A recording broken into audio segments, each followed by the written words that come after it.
Hi there, Sandy here. Welcome to another Friday Findings video at keepsakecrafts.net. As I've mentioned several times, I love being able to make my own jewelry findings and customize them so that they're exactly what I want to go with my project perfectly. And I've gotten requests from many of you to make more findings out of polymer clay. So today I'm going to show you how to make a simple tube bail. So the first thing you'll need for making your bail is a little bit of wire. I have 18 gauge, you could also use 20 gauge. And you need to cut just about a 1-inch piece of the wire. This is going to make the hook that will be embedded in the polymer clay so that you can use this as a bail to hang a pendant from.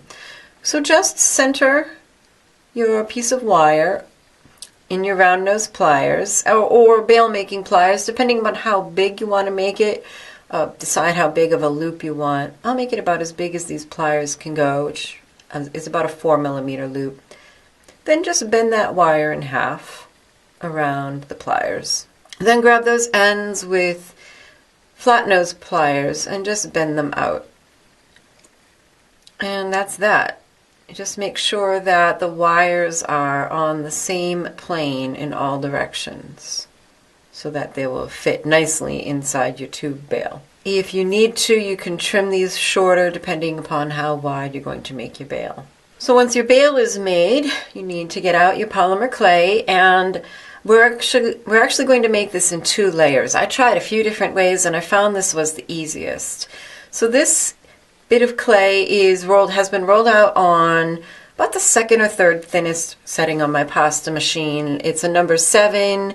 It's about just under 1 millimeter thick. And I've also prepared a dowel, and this is how big I want the inside of my bail to be. And you can use anything you want as a form.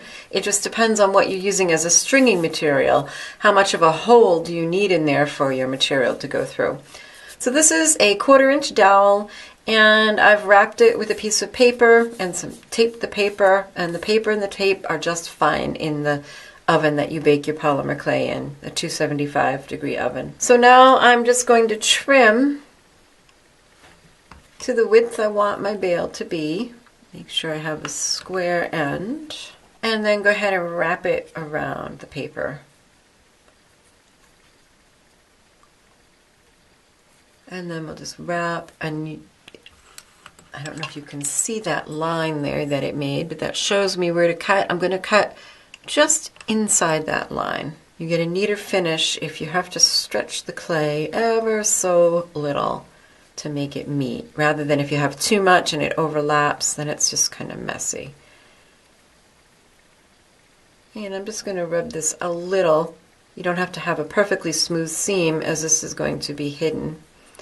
And if you find you've distorted your sides at all, you can just straighten them up with your blade, but if you have a gentle touch, it should be fine.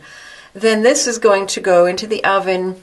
I put it in for 20 minutes, probably 10 minutes would do, but I tend to bake things longer rather than shorter. And here's one I did earlier, all baked and hard, and just go ahead and leave it on the paper and leave it on the dowel for now.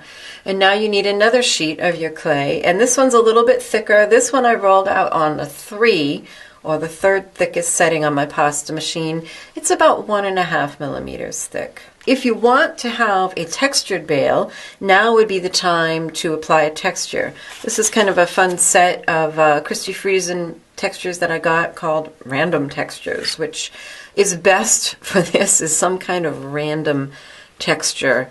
It can be tricky to keep it neat. You can do it, but it's easier on yourself if you just start with a random texture. Now I'm just going to trim one long edge, and then my short edge at a 90-degree angle, and then I'm going to flip this over and just line up one edge of the pre-baked bail and give it just a light press is all you need. Not a lot of pressure, just enough to mark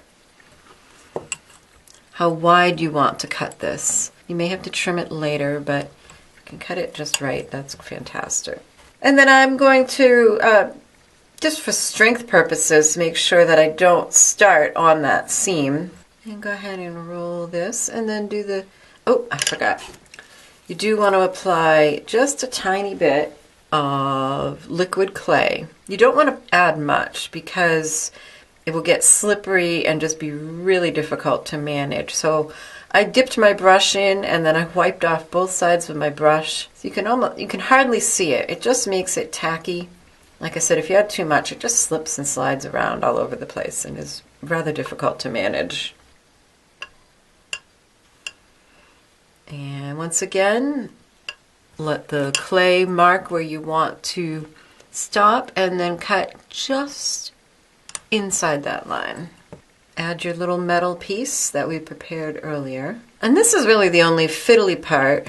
I have a clay shaper here. I really love this tool. I use it a lot to smooth that seam. And I'm going to do it, not try to do it all in one push, but just lots of gentle little nudges of the clay. And yes, we will have to retexture this part, which is why I suggested using a random texture and not something with a lot of straight lines that need to line up. So you see, you don't need to use a lot of force. If you do, you'll just get something distorted. You just want to use a lot of little nudges and pushes. You can take the smallest crumb of clay, I mean tiny. Roll a little tiny rice shape and pop it right in there and then smooth that out. You know, this isn't production work, this is one-of-a-kind sort of stuff that we want, you know, it's our work and our artistry, and you're probably going to be hanging a nice pendant that you created from this, so you want it to be nicely done. So I hope you've been encouraged and inspired by these videos that I make for you and put up on my YouTube channel. And if you have, you might consider becoming a patron.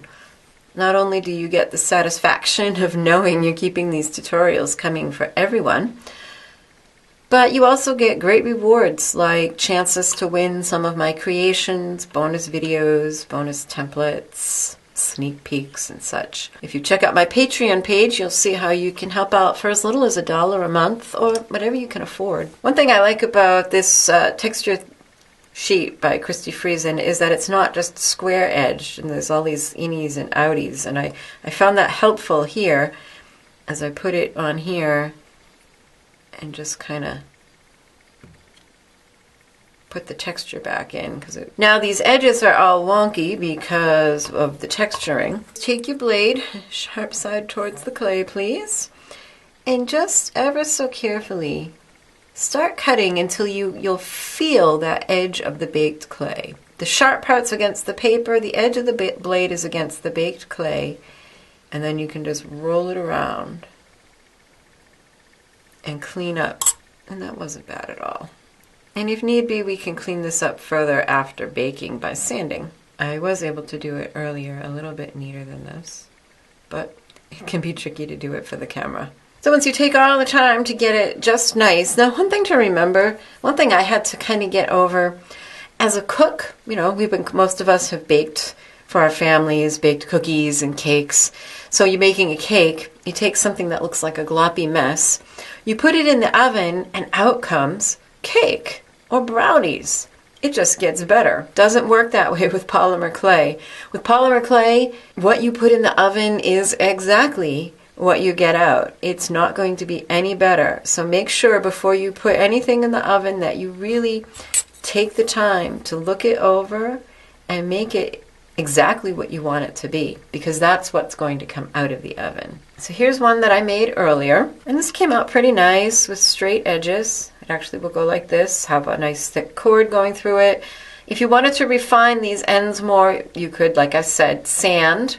And you could even add more clay. You could add a little extruded rope of clay, a shape or something to finish off those ends if you like. But there's the basic premise, and now I hope you'll take it and run with it and make your own bales. I thought this one would be a lot of fun. And of course you can do all sorts of things with these. I'm coloring this one with Gilder's paste. You can brush them with mica powders before you bake them, add Gilder's pastes, or whatever you like to get exactly the look you want. And if you want to learn more about Gilder's pastes, I've done a whole Friday Findings video on using those. So if you're interested in the supplies I used, click on the little eye or the tag in the upper right of the video or the link in the description box to go to my blog post, where I always have a complete supply list with links to products.